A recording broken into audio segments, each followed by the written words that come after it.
Hello, everyone. I'm Gail Larson, your presiding holy fool. So we begin with some technology snafus. Um, the holy fools are having their way with us this morning. I've also heard that several couldn't get on the link that we sent, so we're checking that. But we hope we have a good audience. We know we'll have a great replay. And thank you so much for joining us at this really important time in our history, at a time when our voices are so needed. And as we begin, I'm reminded of a poem that I love, that our holy fools, that I'll introduce in a minute, have heard me say in the transformational speaking class. It's by David White. He says, "The mouth opens and fills the air with its vibrant shape till the air and the mouth become one. And your own word, your first word spoken, surprises, burns, and grieves you now because you made that pact with a dark presence in your life." He said, "If only you'll stop singing." And he repeated the line, "I will make you safe," knowing you would hear it as a door closed on the fear at last. But his darkness crept under your tongue and sheltered in that dim cave where you grew too frightened to remember the songs of the world and the wild joy that flew out of your mouth as you spoke. So today, as we call all voices in support of a time when I'm going to be 72 years old this month, and I don't remember a time in our history where I felt our voices were more important and potentially more threatened. So what an incredible time to come together and have a conversation we're just trying to learn how to have. You know, it hasn't been easy to have our conversations of the last several weeks, and they've taken a direction that we feel it's time to turn. I remember Van Jones saying that Martin Luther King said he didn't change the world by saying, "I have a complaint." So today isn't about complaints. It's about possibilities. It's about new direction. It's about applying our voice in a way that we know we can change the world. So what's a holy fool? I was so intrigued when I heard that Joseph Campbell said the holy fool is the most dangerous person on earth, because the holy fool is going to act from their own authority in support of something that's an internal churning and yearning expression that wants to happen in the world. And so the holy fool will break the rules, step outside convention, say, "This is mine to do, and I'm going to do it no matter what." So the 5 holy fools I'm introducing you to today are women I've had the privilege of spending 4 days with in a transformational speaking immersion. You're going to see some of them. I've seen so much more, and I love their stories. So a brief introduction, and then what we'll be doing today is having a discussion around some questions we've thought about but haven't rehearsed. You know, this is a time where there's no rehearsal. We're stepping into new territory, not here, but in our lives and in our world. And then there's some things I've promised you. I've promised you how to have a courageous conversation, 4 questions to ignite your holy fool. And so we're going to watch our time, and we're actually starting a little late because of our technology challenge. So we're going to do our best to catch up, to speak to you from our hearts about what matters. And I'm going to start by introducing Susan Hyatt, who actually inspired this. Right after the election, I was teaching, and I got home late at night, and I put on my computer, and there she is on Facebook Live in her pajamas doing an amazing rant. What else could we call it, right? And I think by the next day, thousands of people had watched it. I mean, Susan's an incredible master coach. She takes people all over the world and teaches them how to support others in really bringing their voices and their brilliance forward. And I didn't know until that night, Susan, that you had a degree in political science and women's studies, and there's this part of you that's just rising and speaking in such a beautiful way. So thank you for joining us. Oh, thank you, Gail. I'm delighted to be here. And then let's see, Amy Jo Martin. Amy Jo wrote a book called Renegades Write the Rules. It was a New York Times bestseller. So, hey, a renegade, I think, is a holy fool. She exited her tech company a year or two ago. She's interviewing top business people on why not now. But one of the things Amy Jo will tell us about today is a study she's just commissioned on spreading kindness on the internet and the effect of that on our serotonin levels. So we look forward to hearing about that, Amy Jo. And then there's MaryAnne Howland. MaryAnne works globally in diversity and human value. And she knows pretty close to home what it's like to work with someone who has special needs. Her son, John Robert. Her story about John Robert is one of the most heart-opening, amazing stories I've heard in my life. Just brings me to tears, and I got to meet this young man. But she raised him as a single mom, and when he turned 13, she decided to have a black mitzvah, and she invited the most stellar, brilliant men she knew to mentor him because he didn't have that male figure in his life, and they all said yes. So she's writing a book called Black Mitzvah that's coming up soon. And then Zoe Tryon. Zoe, I met, I guess, last summer. Zoe, I have to laugh at her story. She doesn't like me to tell it. But she, as she said, and it fell out of her mouth, and she gets mad at me ever since for saying it, that she could have married a lovely earl and lived in a castle with her British heritage. But she chose instead to go to the Amazon and really fight for people who have no voice. Zoe, I'm up here, choked up. I will get back to you. And then Suzy Batiz. Suzy is the brightest light. I loved watching you, Suzy. Suzy founded the company Poopery. I just have to say, Suzy, when I called and said, what was your response to the election? She said, we've got a lot of shit to deal with. Right from the head of Poopery, which is a $50 million company she has built, and she treats her company as a living organism and raises it as she would a child.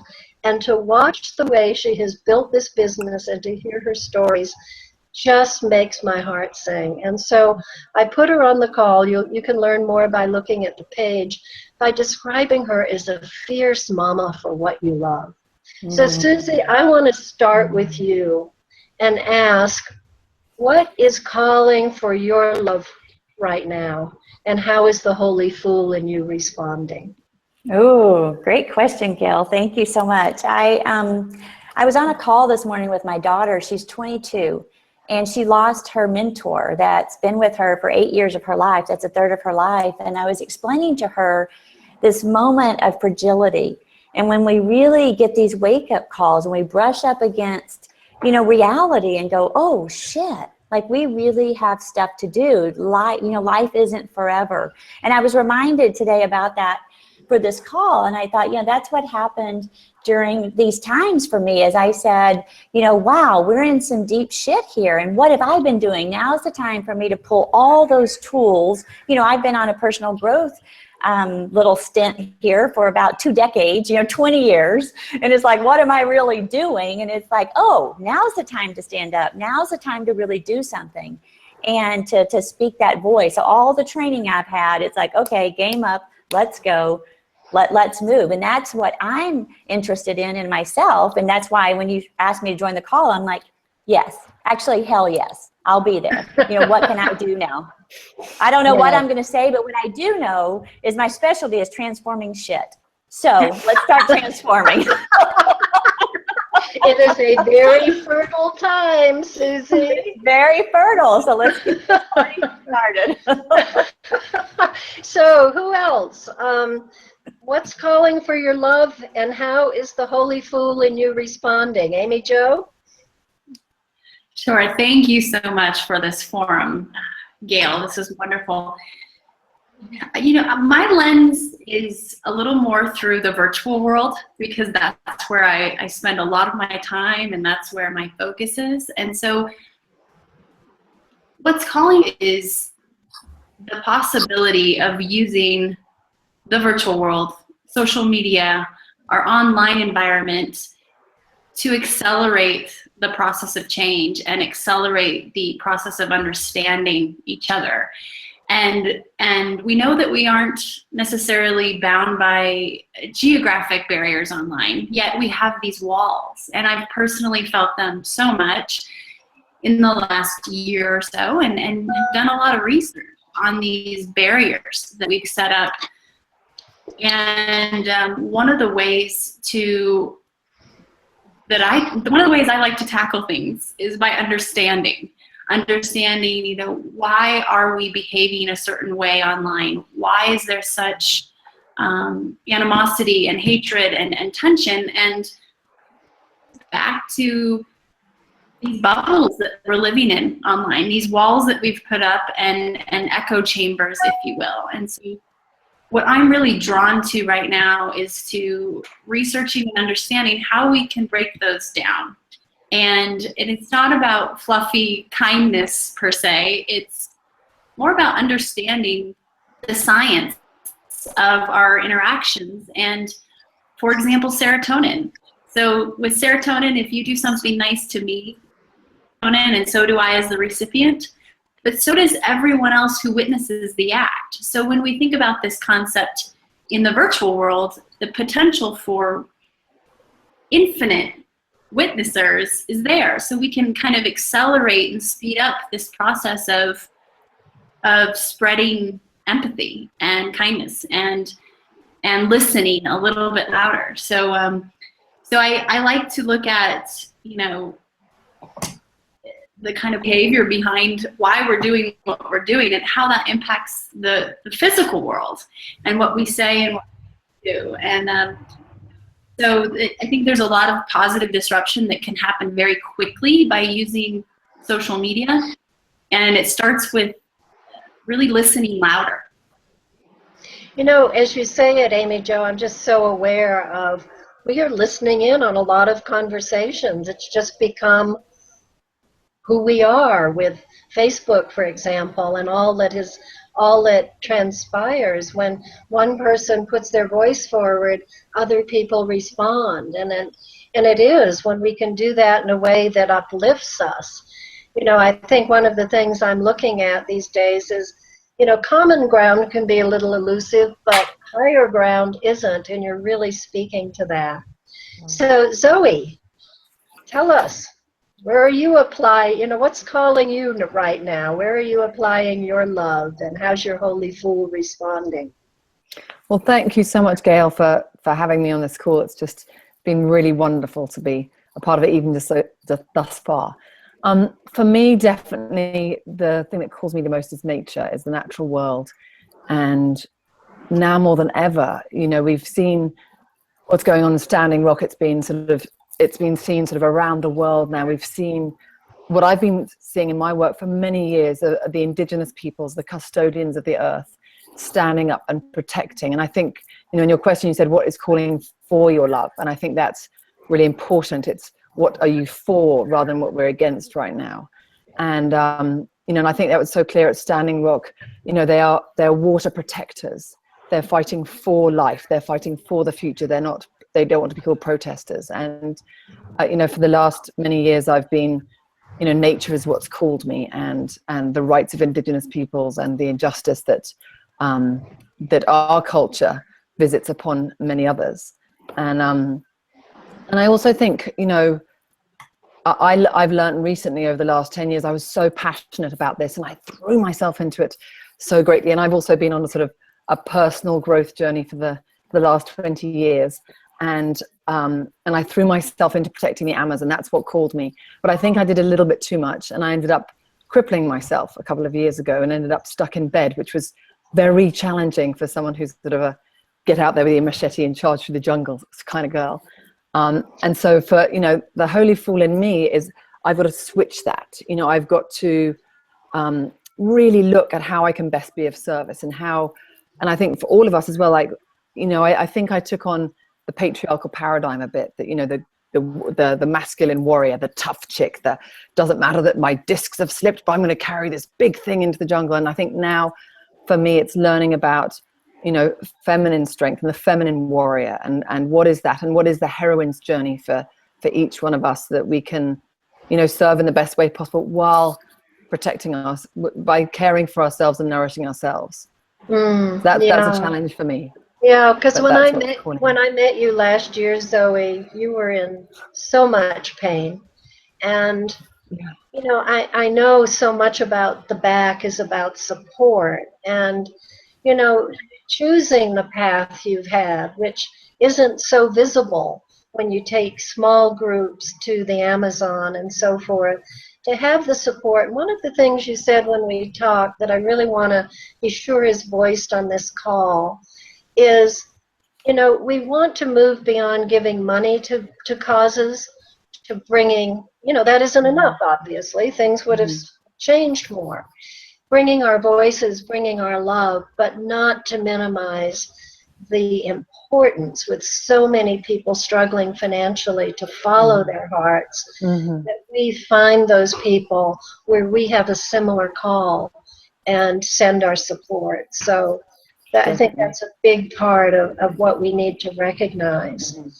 It's great to have MaryAnne follow that, because she too, when we were talking, I was looking at, okay, what is the feminine in us calling for now? The masculine we're out of balance. And so MaryAnne, I'm curious about how did I say that question? What is calling for your love right now? How is the Holy Fool in you responding? And a little bit about what you're seeing about what that fierce feminine looks like right now. Well, what is calling for my love and has always been my calling is for the future of our children. And, it's a natural mother's instinct. But when it comes to where our society is, it's felt deeply and personally, because as an African-American woman, the mother of an African-American male that has so many odds against him, layered with the fact that he's a child with no longer a child, he's a young man with disabilities. The import of creating a world of opportunity that promises equity and prosperity and a chance to dream and realize that dream for everyone I hold it deeply personal. My son has given me the gift of being able to see the power of the human spirit, that God has made us all with unique characteristics, physical differences, different levels of intelligence, and then told us to love one another. So what's the lesson in that? He didn't say fear people different from you, or to enslave, or to separate from one another. He said to love one another. We have to support one another, and that we're here for each other. This inclusion is a topic I've been passionate about and have worked with corporate clients to help them recruit and engage a diverse and inclusive workforce for more than 20 years. And I've worked with chief diversity officers, HR executives, and managers with strategic plans, protocols, training, measurement, and all manners of the way business is conducted. But to be honest, it's really just not that complicated. It's simple. It's really just treating everyone with dignity and respect. And it's about recognizing human value and that anything is possible through the power and purity and passion of the human spirit. And that's what defines human value. And so when I look at what's going on in the world right now, I'm deeply saddened. Having spent years of this work, I thought we were in a different place. But not to dwell on that, this is an opportunity, and several of the women that spoke to this before, that this is a moment where we need to, I think, by being and modeling and uplifting better examples of the way that we need to be living and working together is imperative right now. And the irony of this incredible situation that we're in with, and led by whose name will not be mentioned, that represents so much fear and hatred, that it's time that we focus on what's positive and the good work that's being done in the world. And I'm moved by people who are doing good, like the mission of Barefoot College that's training grandmothers to become solar engineers, or by Eileen Fisher that's working to empower women, and Patagonia that's creating goods that respect workers and are environmentally responsible, or Global Citizen that's working to end poverty. These organizations and businesses that value people and the planet are those that we should support, and those that we should model for our children. Yeah.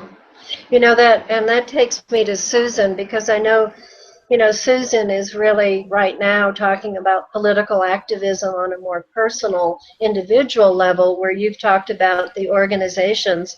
Susan, what's calling for your love right now, and how is the Holy Fool in you responding? Woo, I got such a fool in me, Gail. It's like, I don't even know how else to be. And I tell you what, what's happening for me is a major part of my business is a brand called Make a Scene. And I have spent a decade really helping women find their voice and use it. And so the political climate that we have today has really ripped off a Band-Aid in a different way for me, and that as women, there are many powerful women in the world using their voice and making amazing change. But many people have commented on the bubbles that we operate within. And I think that it's time for us to be bolder with making a scene, and to stop apologizing for having a voice, and to, yes, do it with kindness, and use our feminine power to focus on the positive. But I think that white women in particular, you mentioned white privilege at the top of the call, something that has really become enlightening for me is the fact of, how many white women in our current climate are not focused on inclusion, and how we need to move forward. The way that we're going to turn this ship around really, and create some powerful change, is for the white women in this country, including me, to wake up to the fact that we do operate in bubbles, that we do need to be more inclusive, that we do need to use our voices for all socioeconomic groups, for all races, for all religions, for all sexual orientations. And so the rant that I did on Facebook was really about, hey, I don't know what I'm going to do, but I feel like I'm coming all the way back to the woman that I was in college, who majored in political science and minored in women's studies. And she's calling me, and she's saying, hey, you've been a little distracted here with your comfortable life.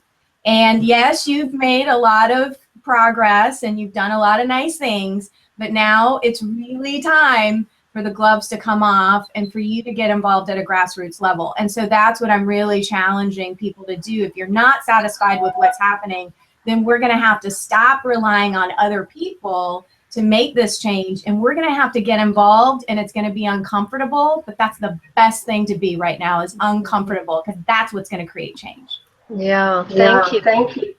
It brings me back. I'm getting some echo, sorry. It brings me back to Amy Jo. I don't know if someone can help me with why. Do you hear the echo? Okay, I'm going to valiantly go forward then. Amy Jo recently moved to South Dakota, and for me, the election was not unexpected for a lot of reasons. But, you know, I had to look far and wide. I actually wondered why, when I invited you all to be Holy Fools, how did you vote? I mean, I had a pretty good idea, but, you know, it's just been interesting to see the responses. But here Amy Jo, right before the election, or several months before, moves to South Dakota, where there's a very different point of view. And Amy Jo, you said you were talking to people who saw the world very differently and finding how you know, initiating those conversations. And I'd love to hear what you've learned about having that kind of conversation and what you've seen about, you know, our tender shared humanity, not our differences. Absolutely. Oh, goodness. So just for that background and the level set, I moved from a quite liberal Southern California to a very conservative red state. And now than ever, going from a very urban area to a quite rural area, do I see these bubbles, right, in the virtual world and in the real world. And it occurred to me when I woke up the day after the election was, wow,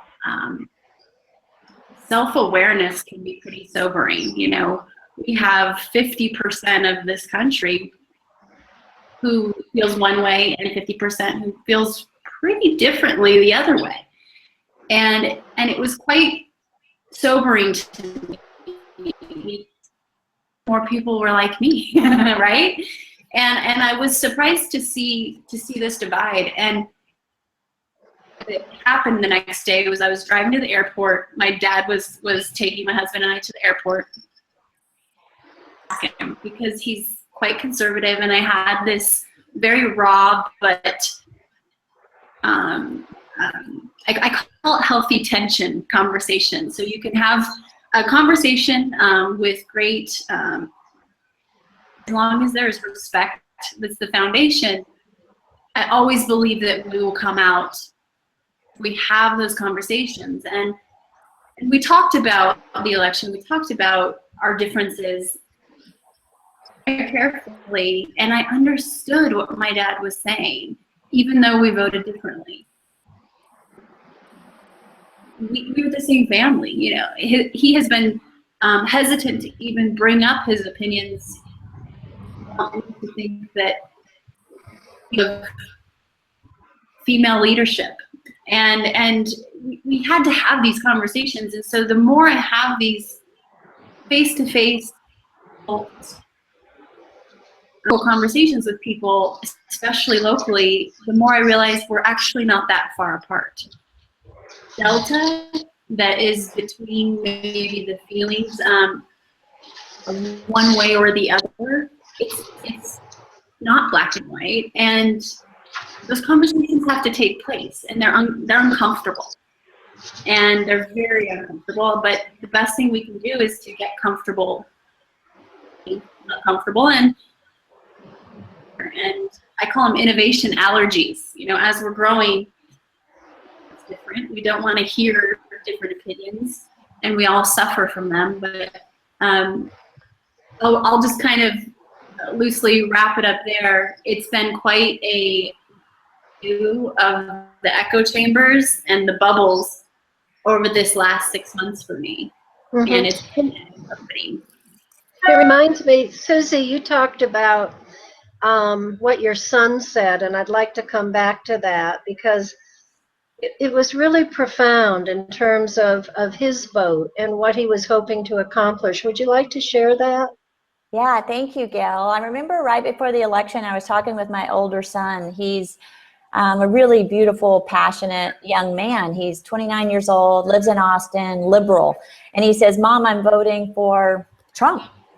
And I couldn't speak. And I said, honey, I need to understand your reasoning. Like, I don't even know what to say right now. And he said, this is our only chance to have a revolution. He said, if, you know, the other candidate that lost if she gets in, then we're going to be asleep for another 4 years.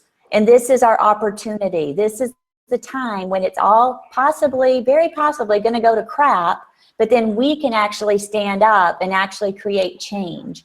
And I was so inspired. I couldn't agree with him enough to vote the direction he voted. And I still respected his courage and his vision, you know, to be able to see something that I couldn't see. So he actually ended up not even voting because he couldn't even bring himself. He said, this is my wish and I don't know what I can do here. So at the last moment, he actually stalled. But then he came back and said, Mom, this is great. Now's a chance for us to stand up, to make change. We have the platform. It's going to hurt. It may be uncomfortable, but this is our chance moving forward. And I was so inspired by his message. And I am inspired now. And I agree. I would have been asleep another 4 years. I would have said, yeah, life's great. Life's good. Let's continue on. We're making progress, you know, but I'm not sure that we would have made the progress that we actually have the opportunity to make now. Because it certainly has called us forward in ways that I haven't seen. And, you know, I was in the 60s, but this feels like, you know, a higher level of evolution, of revolution, and more thoughtful voices coming forward about where the disconnects and the discontent is. And I have to say for myself, you know, I was colluding with a system that we know has a lot of problems and a lot of people are left out. But I was comfortable enough finally after a lot of struggle to say, oh, you know, maybe I won't have to see this in my lifetime. It is major disruption. But yet at the same time to realize that that disruption really is our opportunity for something new to come out of that and create new ground. So, you know, there's one other piece in this I'd like to cover because, you know, it's Suzy saying all this personal growth, you know, calling it forward, standing in what we already know. And I heard Susan say the other day, you know, if I hear one more person say, just be positive, and that's kind of a tough one for me. And I'd really love to look at where that edge is, because I've been thinking about it because of our conversations between being positive and taking positive action. Any thoughts on that? Yeah, I want to first make a comment about, I guess it was Suzy, that your 29-year-old son, what wisdom, you know, that amazing to be able to look at a lens through the lens of opportunity that all this divisiveness could lead to unity.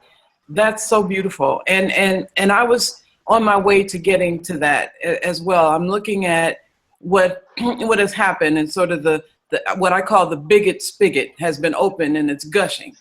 And so we have all of these, the wound has been uncovered and what people who have been marginalized have been living is now exposed. And so it's a time for empathy as well as conversation, trying to really understand what is it that people have been going through and what is it that we can do to heal together.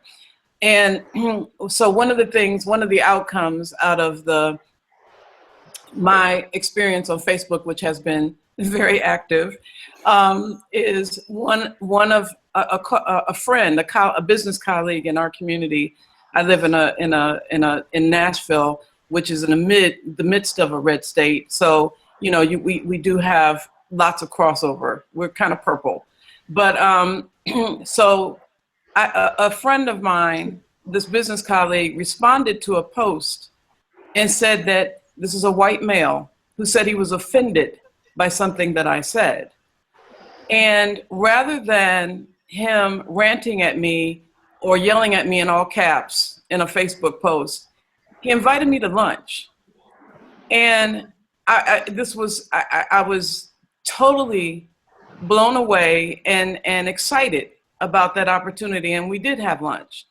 And we had an opportunity to talk and to listen and to share.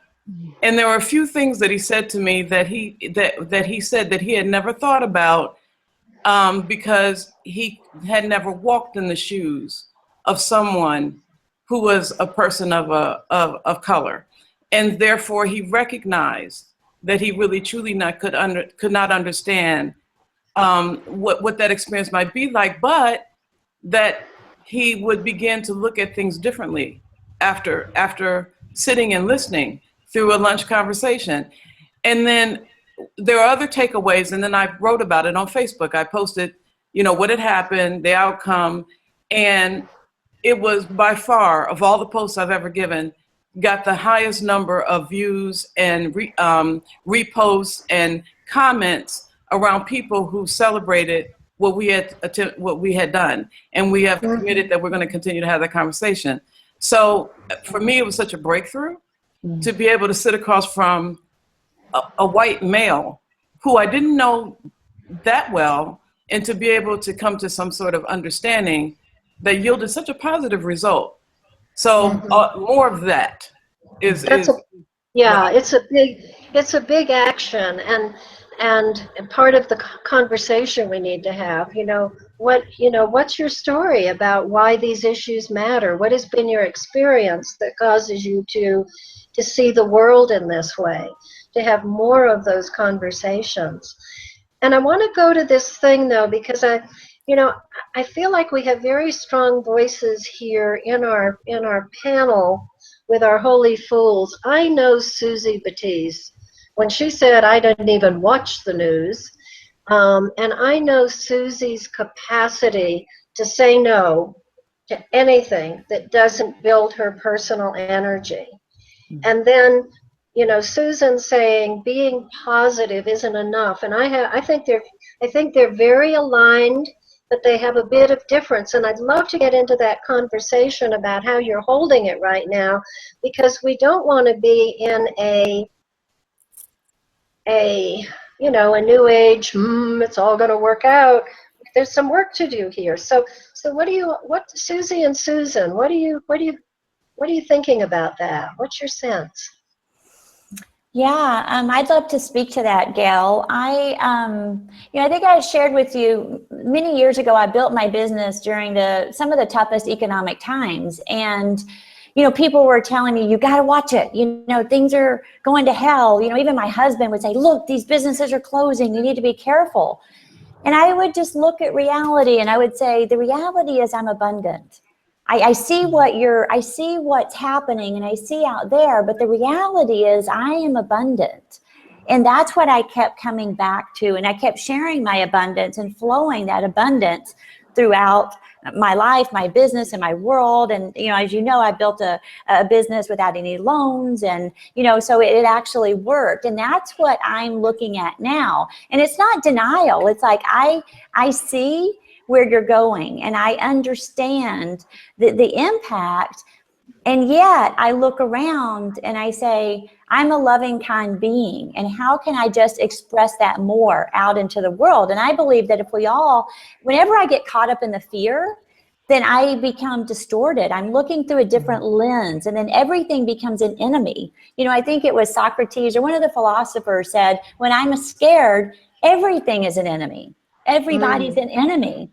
So I make sure that I come back and go, yeah, uncomfortable situation. There's a lot going on. I see it.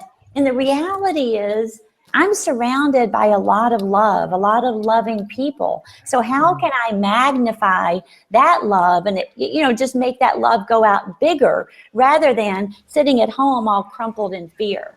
That's what I'm curious right now, like how can I continue stepping up? How can I spread more love, more joy, transforming what we currently have into something that's actually better? Because when I get into the fear, I'm crippled, I'm frozen, and I can't move into the action that I feel I need to in the world. So it's about the high vibration you hold and how that creates change. Yeah. Where Susan, I heard you say, I think it's a very different thing, the kind of setting the mind to being positive. Yeah. What do you say about that? So totally agree with what Suzy had to say. I mean, a huge part of my business is teaching people how to think positive thoughts so they get positive results. So I'm not saying let's not be positive or be kind and loving. out in the world. My point was that there's a spiritual whitewashing that happens, that when things are happening to marginalized communities, people, particularly people in the self-help industry, so that's who I was targeting this at, are like, oh, I'm just sending love and light. And that's really easy for you to say when, you know, you're not trans or a person of color or, you know, someone who feels fear, legitimate fear, because your friend was beat up in the alley. So my point is, let's be positive. Yes, let's use our power for good, but let's also take a look at the reality of what's happening and what could potentially happen to people's rights, and not just in love and light. Let's get organized. Let's dig in. And I think that that's the distinction that I was making. It wasn't saying like, let's all be super angry and make everybody our enemy. It was more that, hey, there's a little more than sending love and light that needs to happen right now. Yeah, as I thought about it, what I was getting was, you know, there's kind of a mindset to being positive, but there's a state of being in holding the vibration. And when we can keep the mindset, but also recognize the work we are being asked to do, to stand in our strength and our power, to stand in our medicine, that is, you know, then we're really getting to the point where we say, yes, how am I going to use my positivity instead of my festivity, and move into action in a way that might be new for me, that's a risk, and that means stepping out in a way that I haven't done before. So, you know, I want to go to Zoe and say to you, Zoe, because you've taken so much risk to do the work of your heart, what is it that, I know I've sent some questions and I've been so engaged I haven't looked, but what did you have to let go of to step into your holy food calling? Well, I think, I mean, firstly, I really agree with what everyone else has just been saying. And I think that also, you know, when I grew up, it's like, and the world I grew up in, it's sort of quite an odd little tribe in England. And there's certain ways of being that you have to be as a woman that are attractive or unattractive. And for me to take a position was not, you know, was considered rather unattractive by my father and others. And I think that now is the time we have to take a position. And, you know, and I've seen that too, you know, with the election, a lot of my friends are self-help leaders, and I follow a lot of self-help leaders. And I was very disappointed to see many of them not taking a position, many of them not taking a stand, and felt really wonderful when I saw those who did take a stand, who did have the courage to say, you know, this is what I believe in, and to see the sort of the wrath and the backlash from that. But, you know, and it's not, we don't have to be, you know, exactly, we don't have to do it with fists, but to stand in that, you know, that strength of deeply knowing what our truth is and what we're passionate about and what we stand for and what we give a bleep about. I think it's really important to know what we care about and to stand for that. And, you know, ever since I was a little girl, I always dreamt about living and working in the Amazon, which is quite strange from a girl from Wiltshire in England. And I didn't really know anyone who did that. I didn't sort of live in a community where, you know, there was a lot of people who were explorers. My grandmother was an explorer after between the First and Second World War back in the day. She traveled around the world by herself, which was quite remarkable at 28, and had no clue what she was doing. So when I went into the Amazon at 32, and I had no clue what I was doing either, I definitely drew on my grandmother's sort of strength to go and do that. But I had to put aside the stories of what I should be doing. And I was 32. Most of my friends were getting married, having babies, cracking on with their careers, building big companies. They were doing, you know, my friends are all wonderful, very creative and successful beings. And they were all cracking on at that point. And I chose to sort of take a sort of bit of a different turn. And a bit. And I remember my father saying, you know, you're doing what? You know, you had a very expensive education and you're going to go and, you know, live in the Amazon and teach English to tribal people. And I'm like, yes, that's what I'm doing, because that's the only way I could get into the jungle. And I just knew that if I just took those steps, I was choosing to live my life differently. I was choosing, and even though I'd been on a self-help path for a long time, I didn't actually take action with it. I was still too scared. And a sort of a big turning point, like we all have, happened in life. I split up with my fiance. I broke my own heart, and I said, I'm going to start saying yes to that quiet voice inside which called me. And so I was offered an opportunity to go and live in the jungle for 5 months in a tribe near the border between Ecuador and Peru. And I said yes, and that created a different story. But but even though I did that, there was still those voices in my head going, what the hell are you doing? You know, are you going to regret this for the rest of your life? You know, are you ever going to be employable again? And I've made myself utterly unemployable now because I carried on doing that for 10 years. I think probably we all relate to that. We're unemployable. You know, so what I hear from you, Zoe, it's like this vision that you held since you were a child really called you forward. And then I think of Amy Jo's story that I know about her exiting her tech company and choosing an entirely different way. And sometimes there's a dissatisfaction. If I hang in here, it's not gonna serve anything. So Amy Jo, when you chose a different path, you chose leaving something that could have brought in the big bucks. What was up for you with that? So I had a digital media company for 8 years, and basically I was running on fumes, and I realized I had a purpose problem. That sounds, I thought I could push through and sustain the 4 hours a night and the 210 flights in a year, and turns out it didn't work, especially when you don't have that underlying kind of higher objective. So I had to take a step back and really look at the ROI of my time and my quality of life. So very very unexpected and lesser known way of exiting a company, but it was the right thing to do. And having done so now, I feel like I'm just getting to know myself again, you know? So I was defining myself through what I did and that baby of mine. So, you know, one of the things I loved about your story that you took your time in the wind down, making sure every one of your team was in a place that was good for them. And when we talked earlier about feminine leadership, to me that's such a big aspect of it, that it's not every woman for herself.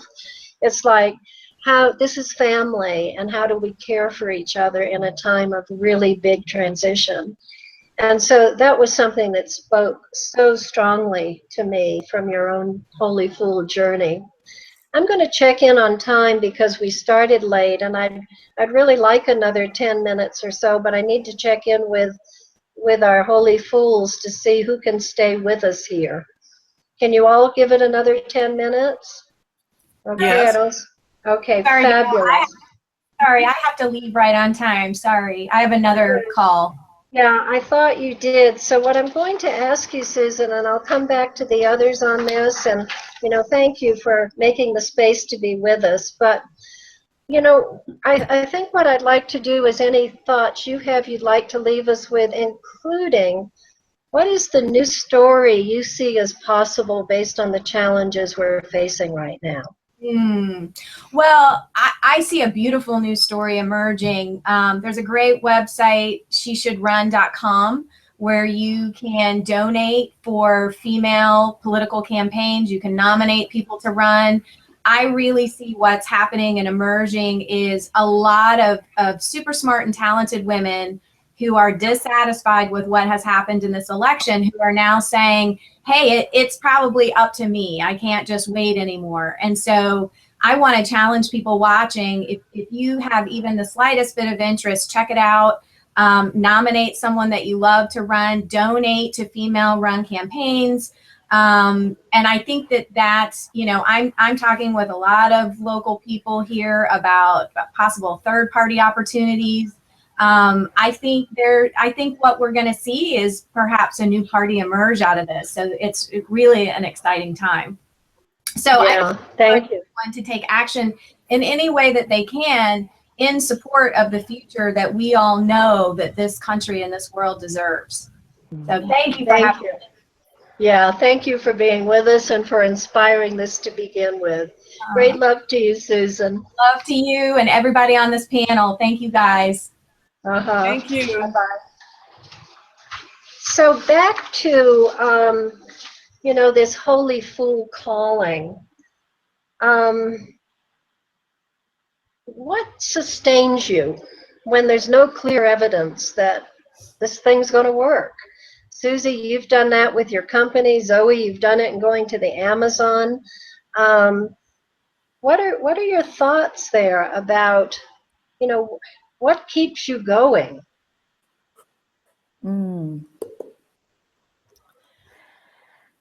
Yeah, I'd love to speak to that, Gail. I've been through a lot of shit in my life. You know that, Gail. I've been bankrupt twice. I've been homeless. I've been in abusive relationships. I've built businesses. So I literally know shit. I know shit, you know, maybe not some shit. I am a white woman that has a certain privilege. And I also believe there's a responsibility having that privilege. What keeps me going is actually an inner belief and a knowing that at the base of everyone, we're all good. I know this is at the risk of sounding woo-woo, but whenever I look at every single person, you know, there's goodness. And if I can just focus on that goodness and help magnify that goodness. So what I do is even in a shitty situation, is I go in and I find that nugget of beauty and I pull that out. And then how can I magnify that out into the world? That's it. And that's how I'm able to transform whatever situation. You know, when I have no money and I'm bankrupt, my you know, Mercedes, my Rolls Royce, everything got taken away, you know, I lost it all. And I said, what do I have? I grasp onto resiliency and inner strength. There are some really amazing qualities with which to rebuild. And that's what I feel that we have right now. And that's what I'm looking to is how can I actually harvest and harness these incredible strengths. You look at women, I mean, my God, we are dynamic beings. Look at what we've been through. You know, if you are a person that has seen any sort of oppression, you know, it's like, what is the opposite of oppression? It's like, you know, oppression, but you also know a strength, resiliency, flexibility that you have. And that's actually a superpower. So what I'm into is how can I pull and extract that and then magnify that out into the world? And that's my calling right now. Yeah. And that's the reason I'm like, yes, okay, I'll be on the call. I don't know where we're going to end up, but I know my inner yes and and me being propelled forward. I've taken notes from all of you guys here, and I've been like, yes, I'm going to interview them, and yes, I'm going to blog about that. Yes, yes, yes, yes, yes. That's it. That's all I got. And Zoe, when you speak to that, you know, also speak to, I mean, this incredible happening at Standing Rock and the power of community. I mean, there's some trust in who we are, who we are at heart when we see the earth being threatened. You know, to me, that's been my biggest heartbreak in this, to realize that the protections for our beautiful planet are not assured. And they've been at risk anyway, but it's a scary time.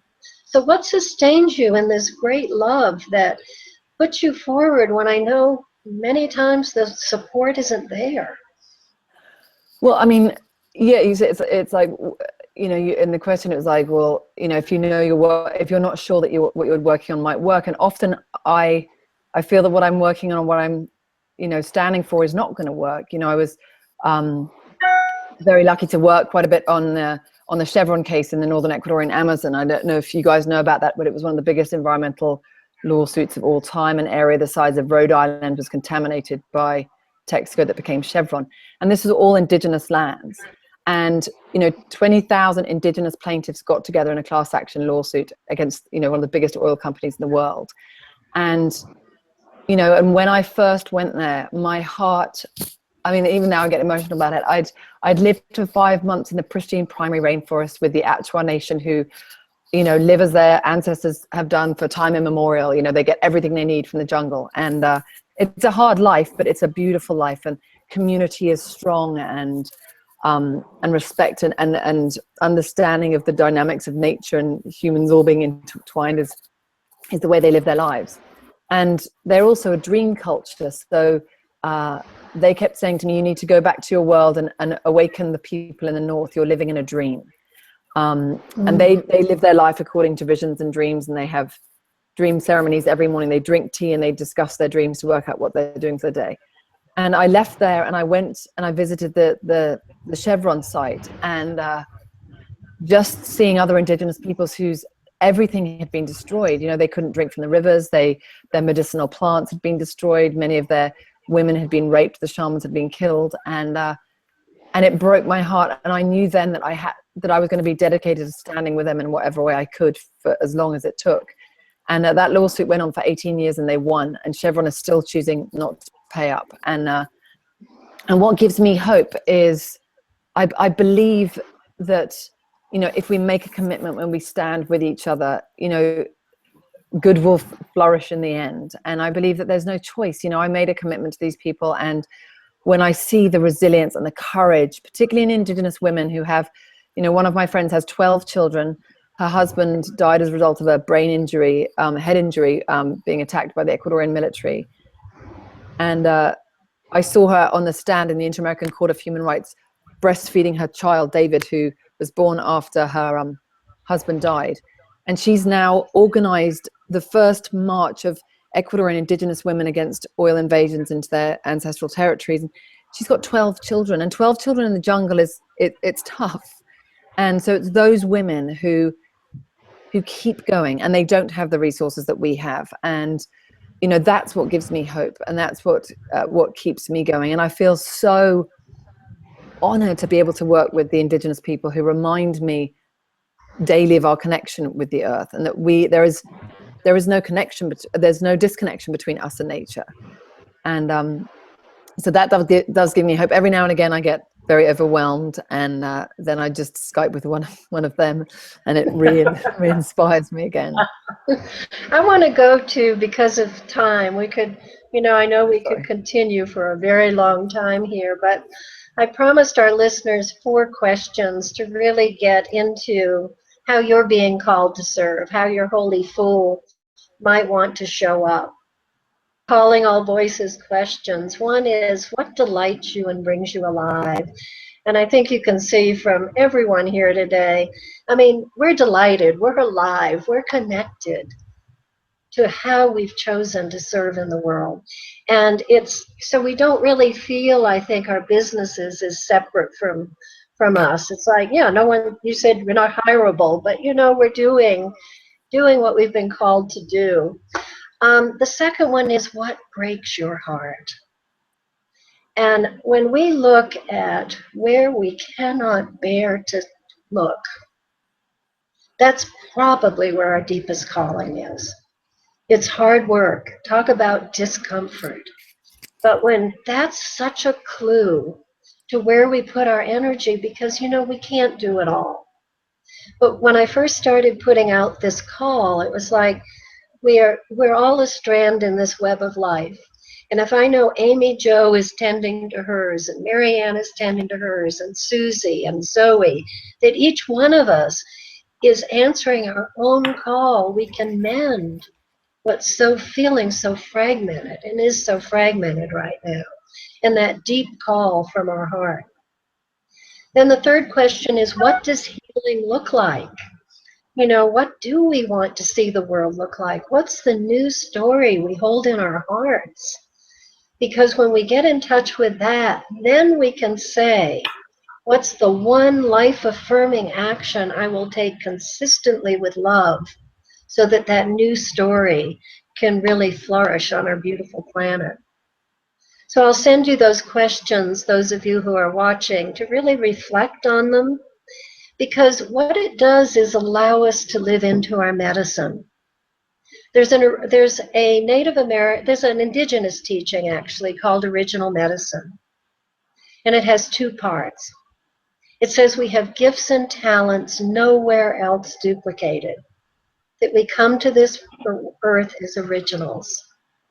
The second part of it, which is so important for our voices, is if we don't express it, it's lost to the world for all time.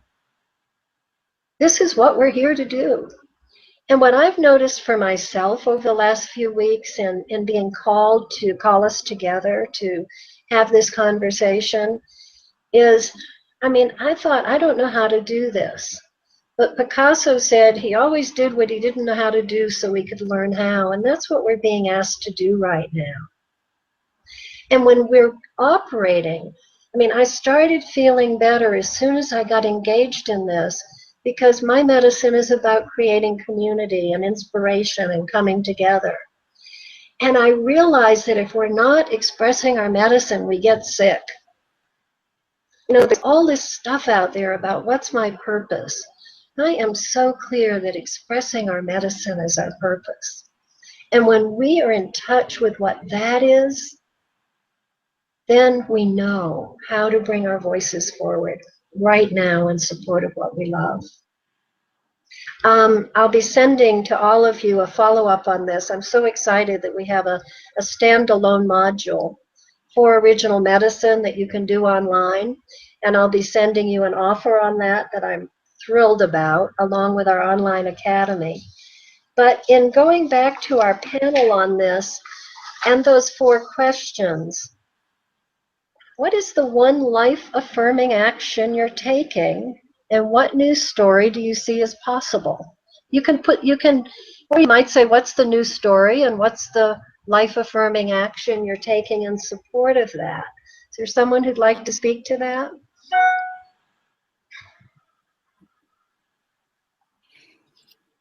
Well, I'll go first.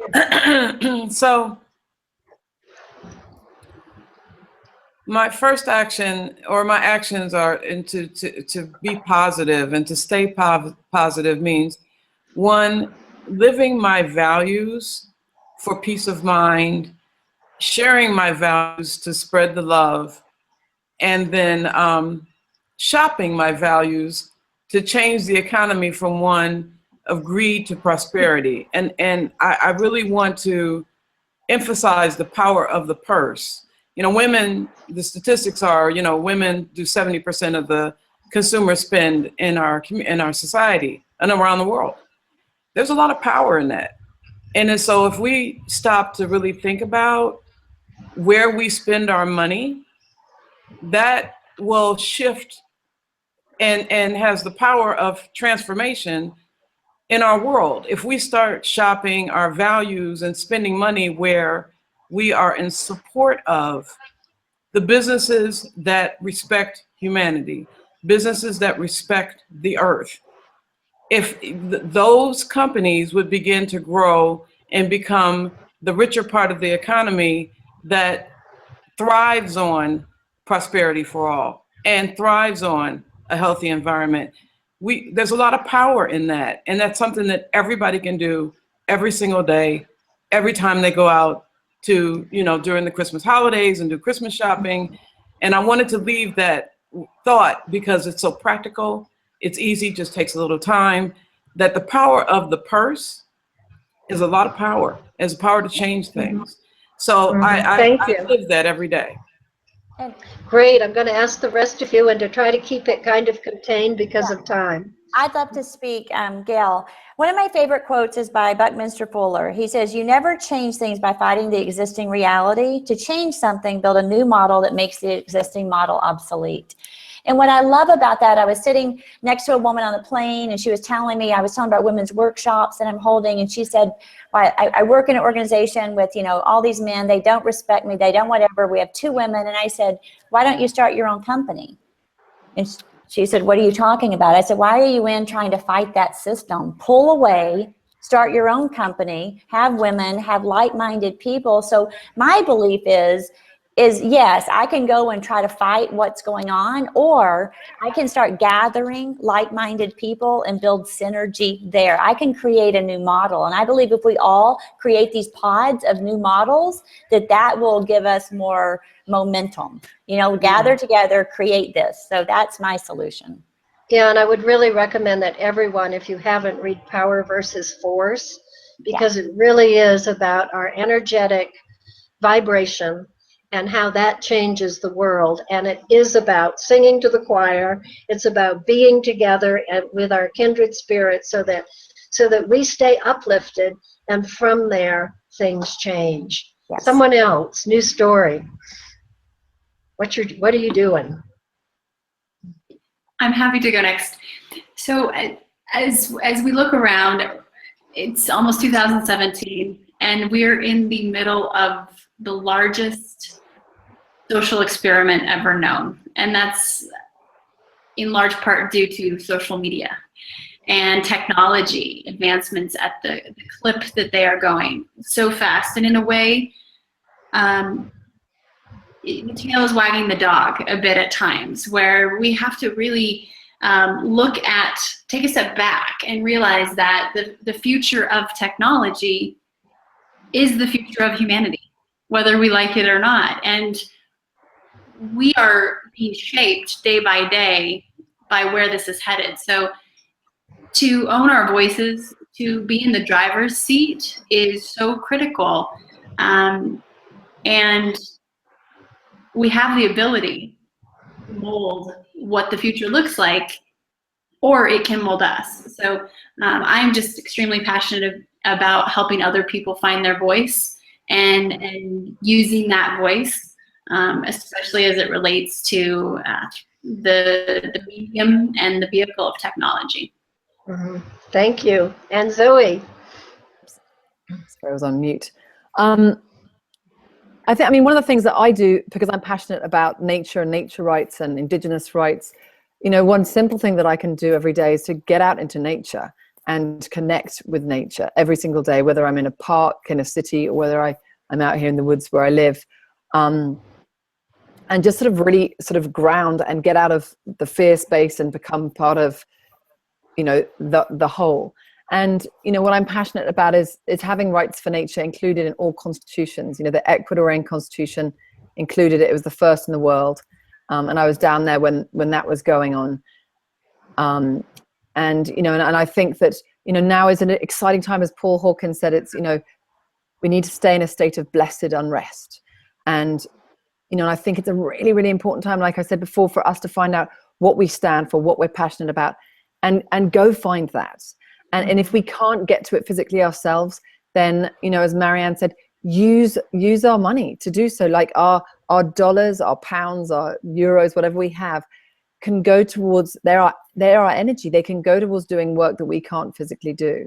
But I think it's really important to sort of to get engaged personally and connect with what we're inspired by, but also to, you know, even if it's $20 a month, you know, at times when I've had not a cent to my name, I've always made sure that like a little bit of my money is spent on something that I'm passionate about, that I can't get to, because I know that I'm just doing a little bit, and that gives me hope, and that keeps me moving forward and being part of the solution, not just the problem, and part of shifting that paradigm, even if it's a small amount. It's something. Thank you. And you know, in talking to you, Zoe, one of the things I heard you say that really is a new story is that if we lived in the Amazon and spent just a day in that jungle, we'd realize that we are not separate, that we are nature. It's not that it's this thing out there, it's we are part of this beautiful thing called life, and we would never destroy it. And when we all have that connection and get it, we'll be living a different world. And I heard MaryAnne say, what if the worst thing that ever happened became the best because we all engaged? And I hear Suzy saying, you know, women can step forward as never before and say, I'm going to create my world the way I want it to be and show what's possible. And I hear Amy Jo saying, the future of humanity is connected with this technology, and we can use it for kindness and change the world in that way. So I want to thank all of you for bringing your absolutely shining medicine to this conversation. Knowing and standing in the power of your medicine, to me, is the foundation for all of us in staying connected to and living our truth. And there's so much more we could say today and wish we had time for. I'm following this up with a series of guest blogs from other transformational speakers. Runa Baus is going to talk about fear patterns and dragons, and Deb Katz is going to write about how do we hospice the old with love so that we can midwife the new that's coming into being. Grace Smith is going to do a hypnotherapy session for us on really living in the power of our medicine and extending our voices in the world. So I've been talking to people who wanted to be part of this, and I would invite all of you, holy fools that I'm with today, if there's something you'd like to follow up that we can send out to our listeners to continue the conversation and support this. I think it's so timely, and I really invite your voices to continue in this conversation. So I put on the page, move from within. This is Rumi, move from within. Don't move the way fear wants you to. Begin a foolish project. Noah did. So what's your foolish project? What's the amazing gift you and only you can bring to the world?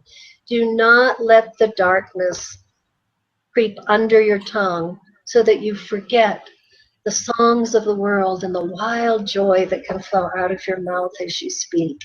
We need your voice. Thank you. Thank you to you all. And I think the best humor that came out of the election, I will sign off with that. Namaste. To the nasty women everywhere and the men who join us in changing the world in a way that all can live in joy and peace and harmony on a healed planet. The new story.